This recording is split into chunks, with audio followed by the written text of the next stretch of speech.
are rumours swirling around that Meghan Markle got a black journalist fired because her interview didn't go as planned.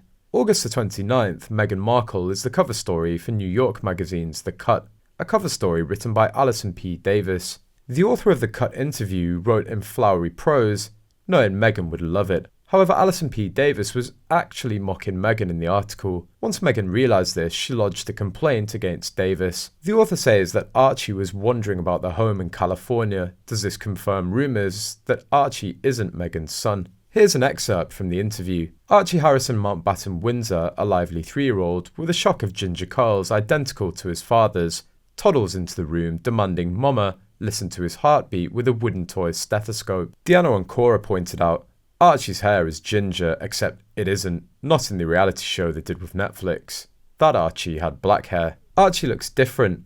Though the ginger-haired child shows up at times, then Gavin, who's Bryn Gringas's son, shows up at other times. And Photoshop does wonders when the actual child isn't around. Just because the child was around during the interview doesn't mean the right Archie has been seen. Meghan and Harry have taken liberties with the truth at every junction along the way, so who knows what's going on with Archie? We want to believe that he exists, and yet with such self-absorbed parents, we don't want Archie to be there. We believe a surrogate was hired, and we hope she has the child, whatever his real name is. The child who sat on Meghan's lap during a Zoom call looked sad, desperately sad and forlorn, and I wonder if Archie's been taken care of and feels loved. In the Netflix docuseries, a child was there with Meghan and Harry, but the child didn't seem to have a tight bond with either adult. Wouldn't even a somewhat neglected child, who's not taken out in public, still have a close bond forged over time? Yes, a child of 4 is close with a parent, even severely abused children.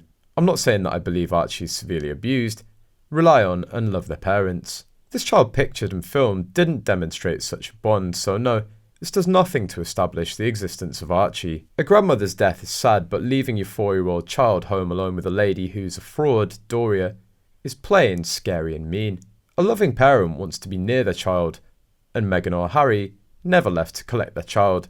That means they're either truly heinous parents, or they don't have a child. There is no Lily, so I don't worry about that figment of the imagination at all. Archie, there is cause to worry, seriously. According to Exposing SMG's source, the Variety interview was already finalised before the Queen passed away. It was announced in September that it would be getting pushed back, which tells us it was already complete. But here's the tea. Meghan reportedly redid the majority of the interview and photos following the Queen's death.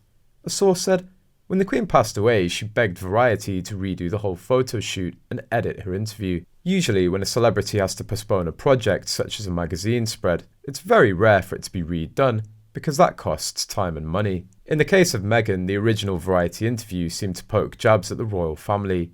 But after the Queen passed, it was redone for Meghan to seem more content, instead of being her usual spiteful self, and it was done to include how she's mourning the Queen.